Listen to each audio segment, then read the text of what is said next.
What if I told you the reason that you're not as successful as you want to be as a podcaster is not because you're not good enough, it's not because you don't understand the algorithm, it's not because you're not having great guests, it's because you're not committed enough. Podcast Growth Nation, today for episode number 152, what does it really mean to be committed? I've been thinking a lot about why we as a podcast grew so much in 2018, 2019, the year, the 2 years, the 3 years after I started this podcast. And when I reflect back and when I tell people stories of what we did, oftentimes people are like, you guys were kind of crazy. You're kind of out of your minds. It's like, what do you mean? One of the examples is we traveled across the country to go to an event when we were broke as heck. So we flew across the country to go to a personal development event, and there was no way that was going to help us make money in the short term. We weren't really going there to like network or get big guests. We were just going to learn and to grow and evolve as people, because we had a firm belief that if we grew, eventually the business would grow. And that was just all on credit cards. We put all of that on credit cards. So Alan and I both live in New England. We went down to Florida, and we lived in Florida for the entire month of December in 2019. And we missed Christmas, we missed New Year's. We were down there grinding, trying to build courses, trying to learn, building the website, trying to figure out how we were going to monetize. And I remember I had somebody say to me, "Wait, you're going to be away for Christmas?" And I said, yeah, this is a massive opportunity. I don't really care that much about Christmas. It's my favorite holiday, yeah, but there'll be a next Christmas. There might not be an opportunity for me to come live in Florida again and learn and grow and have this opportunity. From that type of stuff all the way to getting the opportunity to interview somebody in Boston and us just taking the hotel apart respectfully. We didn't do any damage, but we literally there was 2 beds. We took one bed and stacked it on the other one. We brought our camera equipment. We brought our mixer. We brought lights. We had to rearrange the entire room so we could do this interview. And I know there's not a lot of people, unfortunately, that are willing to do that. I mean, that hotel room cost us like $300. We had to drive into Boston. We had to take all our equipment. I mean, that cost us a lot of money, and we didn't make a dollar from that. But the belief was, well, if we do this, this will help our content. Maybe it'll build a relationship with the guest. Who knows what'll happen? So to me, these are all examples of just being more committed than maybe the average person would be. And here's why. This is why this happens. It's not hard to start a podcast. Imagine if you had to get a license to start a podcast. Imagine if you had to go to a class and you had to take a test after to start a podcast. How many people do you think would actually do that? Not many. So the barrier to entry, you've heard me say this many times, the barrier to entry for starting a podcast is just very low. It's not that hard. You click a few buttons, you order a microphone, maybe you pay someone to do your artwork, or you could probably do it yourself pretty easily, and you're off to the races. So it doesn't require a lot of commitment to get into. It just doesn't require that much commitment. But I think commitment is what's going to set you apart. When I look back, there's a lot of podcasters that I knew in the very beginning that are either not doing it anymore or they haven't grown at all. And it's because they're just not that committed to the growth. Now, I'm not saying you have to be as committed as we were and we are. I'm not saying that. But I am saying that you probably have to be more committed than you think you need to be, unfortunately. Because, and this is always a fine line, and I don't mean this with ego. I don't mean this with any ego or any arrogance. Yes, it's always you against you. But in a market where there's only so many listeners, it's also you against other people. And if the other people are more committed than you, they might end up getting further ahead. That just might be the reality of it. So those are just a couple examples of what I really think set us apart in the beginning. Another really good example. We did not have the money to do this. This was not because we were wealthy and we were crushing it and it was easy to do. Again, we still do. We live in New England. We flew to California and we went to an event that cost us money. And we ended up interviewing, I think, 5 or 6 people when we were out there. And we drove all over California. We drove out to Malibu to interview somebody at their house. We drove into the mountains of California to interview somebody else at their house. We had somebody at our hotel room. We went to LA. We were all over the place.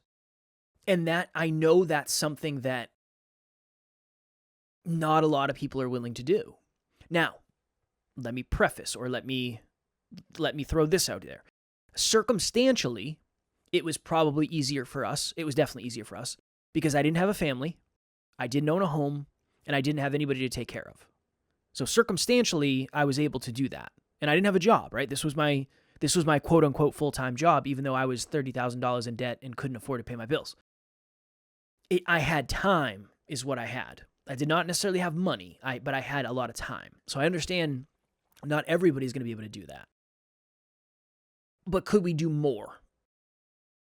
That's the question that I'm going to pose in this episode. I'm not saying you have to be as committed / reckless as we were. I am not saying that, nor do I even suggest you be as reckless as we were. But what could we do to move towards commitment, towards a higher level of commitment? You've heard me say this before. I'm in a lot of Facebook groups of podcasters, and here is a dead guarantee that this person is not going to succeed 99 times out of 100. If they are not willing to upgrade from a free Zoom to a paid Zoom because it costs $15 a month, and they say, I'm not going to do that until I start making money, I cannot bet on your success. I can't do it. I can't do it. You're not willing to... If you're willing to pay $75 a month for YouTube TV, but you're not willing to pay $15 a month so you can conduct better podcasts, I can't bet on you. I'm sorry. I can't bet on you. Just like I don't think you'd bet on that person either. Now, I'm not saying that's you, but that's a mindset thing. That's just a little bit of commitment. Now, again, if you're scraping pennies together every month to pay the bills, I'm not saying that you should throw your last $15 into podcasting software. I'm not saying that. But if you are spending $75 on cable and $75 on YouTube TV, and you have Hulu and Apple and Netflix and all Peacock and all the things, you're more committed to your entertainment than you are your podcast. I'm not making that wrong. But if you're not succeeding, that's a place to look, right? That's a place to look. And I think it makes sense that we get stuck in this because going back to what I talked about at the top, the barrier to entry is just very low. You don't have to take a test. Nobody tells you really what to expect. It seems fun.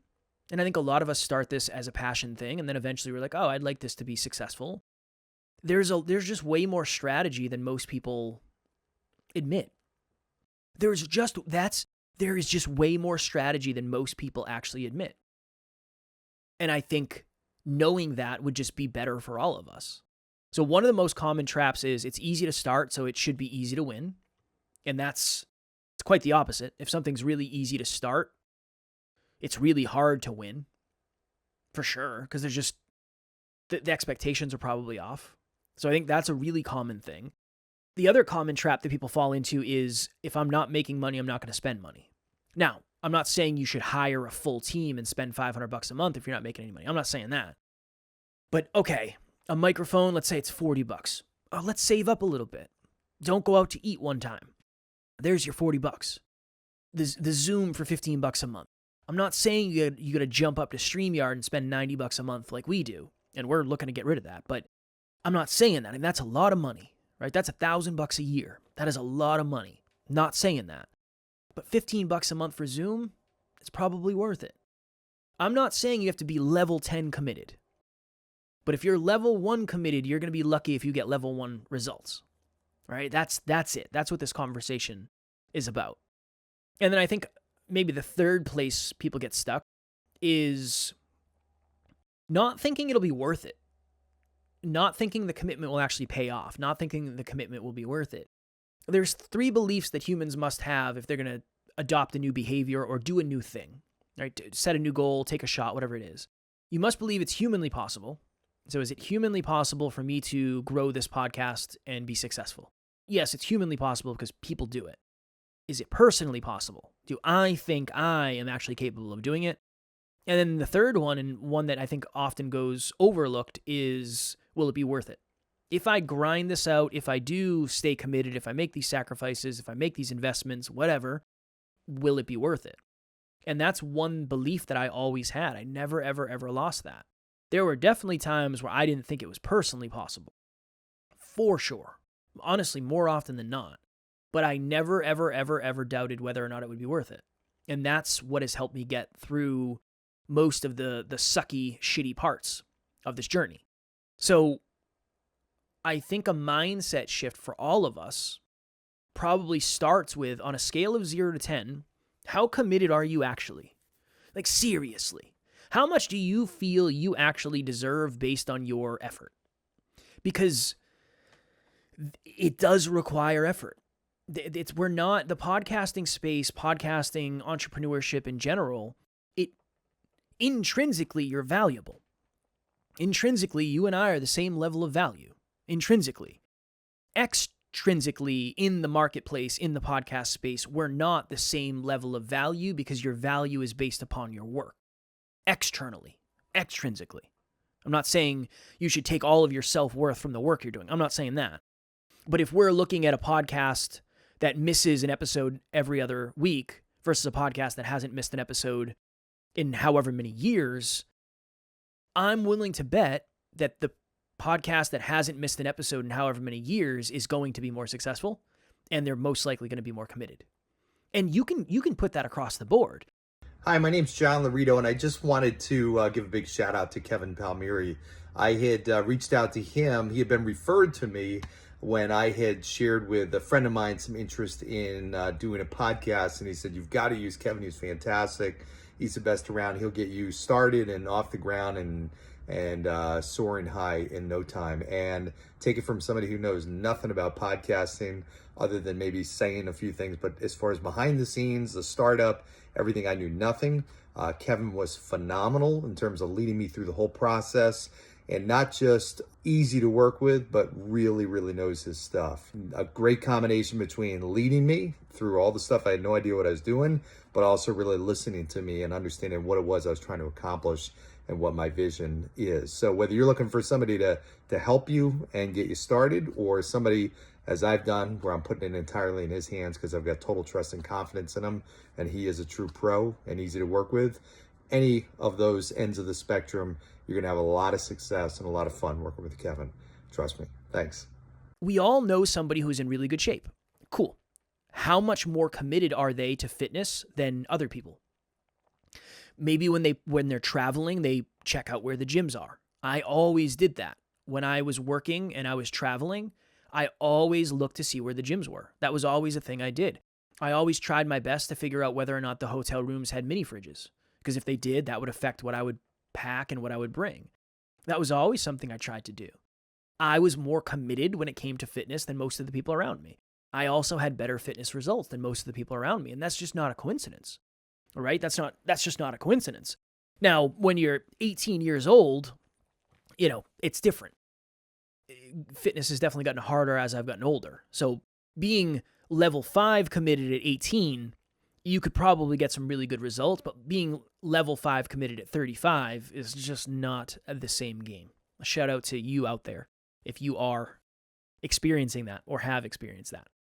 So I just want this episode to be more of like a mindset shift where I don't want it to be a comparison necessarily. I definitely don't want it to be an ego, arrogance thing. I do not want that. I do not desire that. I don't think that does anybody any service. But I'm convinced the reason that we are getting the level of results we are is because we are just more committed than anybody I've ever met when it comes to podcasting. I won't say anybody I've ever met. Most people. 99% of people. We are just more committed. We don't miss episodes. Ever. It's not an option, right? Now, I know there's probably so many thoughts going on. Well, Kev, it's your full-time job and you have a team and blah. I understand. Yes, yes, yes, and yes. And I was also that committed long before any of those things existed. And that is what made the difference. That's the thing that made the difference. Even to this day, I went on a podcast a couple weeks ago, and I, as a guest, did more research about the show that I was going on than the host did about me. And he said, I'm like a little embarrassed. And I said, well, this is just my process. This is just what I do. I'm committed to making sure this episode goes well. I'm probably, honestly, and again, if I've been on your show, if you're listening and if I've been on your show, I don't mean this in a negative way. Oftentimes, I do more research about the show than the host does about me. That's just my process. I'm committed to making sure I'm adding value. I want to know who I'm talking to. I want to see what type of guests they have. I want to see the flow of the conversation. Are they somebody who asks a question and then just is really good at just letting you answer in a long-winded way? Do they want it to be more of a conversation? It's really important for me to know that going in. But that's a level of commitment. That's just a level of commitment. And I can't tell you how many times I've been doing something that I don't want to do. And it's like, oh man, this sucks, right? I've told this story before. The first time I ever tried to make a teaser clip, like a 1-minute teaser clip. This was before any of the AI stuff, before Riverside viral clips or StreamYard clips. This was before any of that stuff. This was 2018. I spent 16 hours trying to make a 1-hour clip. My laptop shit the bed. I had to buy a new laptop. Even though, again, this was all going on credit cards I couldn't afford.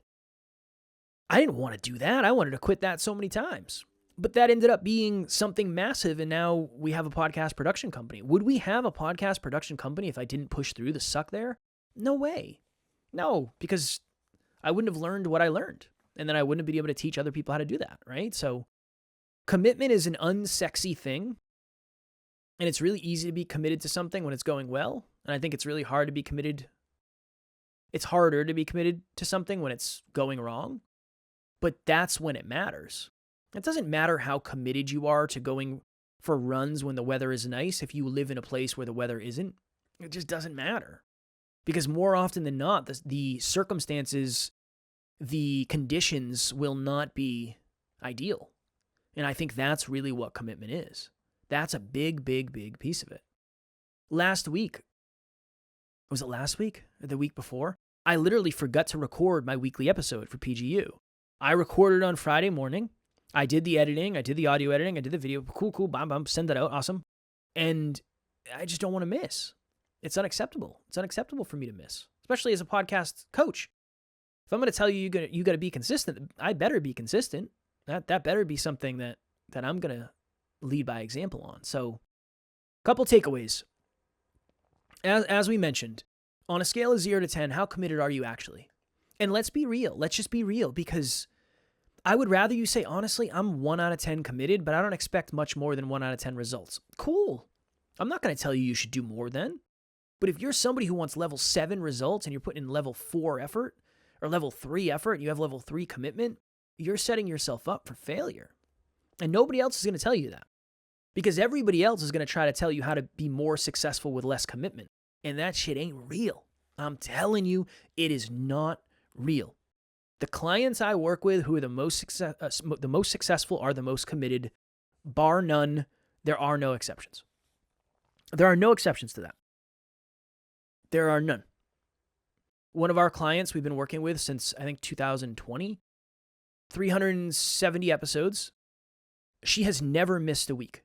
Ever. She travels to speak. She goes to different countries where there's no Wi-Fi. She's never missed an episode. She has clients. She does meetups. She does retreats. She does masterminds. She's just super committed. Another client we have, 400 episodes. Not nearly as committed. Not nearly getting the results that he could. He is a world-class speaker, super successful, super intelligent, dialed in, great coach, just a really, really sharp, polished human being. He can never get the level of results we get because he's not as committed. Even though he started off smarter, he started off as a better speaker, he had more money, more resources, more connections, it doesn't matter. He's just not as committed. And the truth is, he might not want to be, and that's totally fine. I just use those two as examples because he was more talented when he started his podcast than I was, for sure. And he was better 300 episodes in than I was, for sure. But it doesn't matter. That only gets you going. That only gets you so far. This is the old saying that hard work beats talent when talent doesn't work hard. This is what we're talking about here. You might be better than most people. You might be. But if you are not more committed than most people, it just doesn't matter. It will only get you to a certain point. So again, I don't want this to be a negative episode.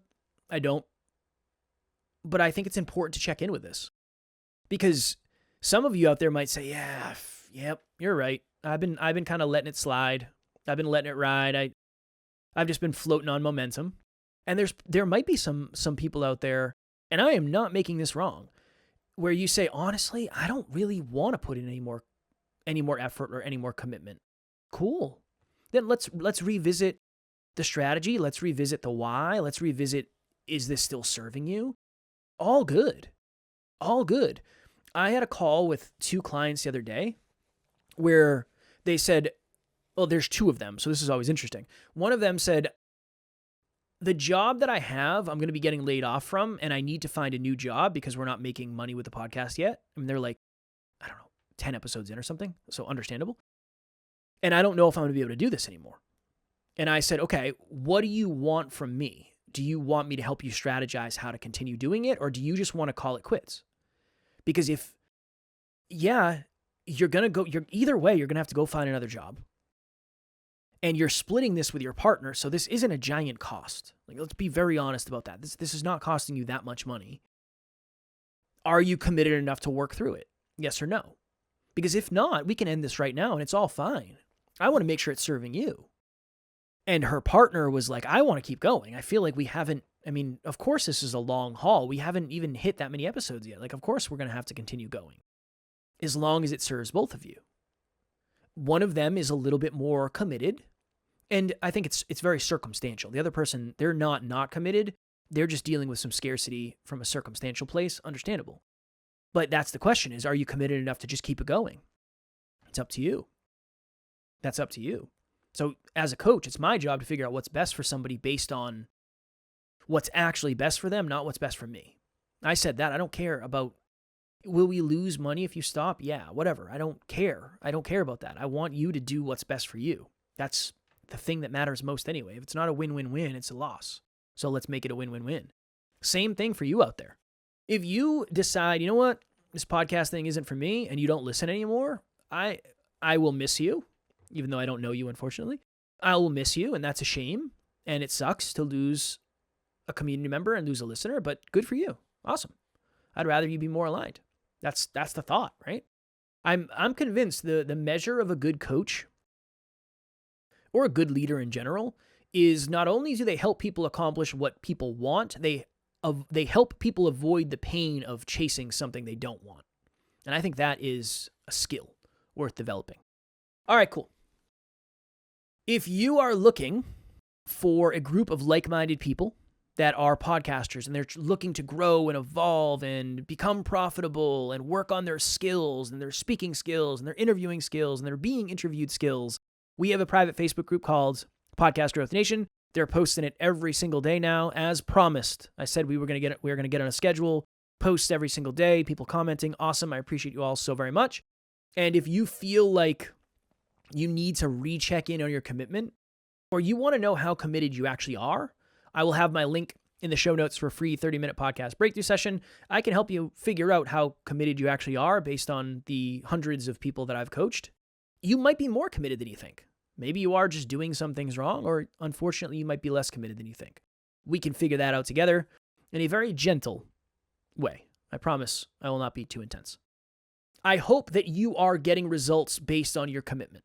That is what I hope. And I know that might sound negative. Honestly, I don't want you to get more results than you deserve.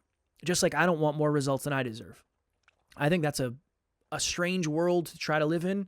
And I want you to earn whatever success and whatever opportunity and whatever impact that you have, because I think it's more fulfilling that way anyway. Yeah, would it be nice if somebody just gave me $1 million? I feel like that'd be pretty cool. That would be cool. Earning $1 million, I feel like, is drastically more valuable. One feels really good, but there's not necessarily pride attached. The other one doesn't always feel good. Sometimes it sucks really bad, but there's a lot of pride attached to that. You built this. You did this. You were the one who showed up every day, brick by brick. That is what I want for you all. I do not want you to have an easy journey necessarily. I want you to have a meaningful one that is filled with growth, impact, and mastery, getting better at the craft. So that is what I hope for you this week. All right, until next week, keep on crushing it, keep on podcasting, and I will talk to you all then.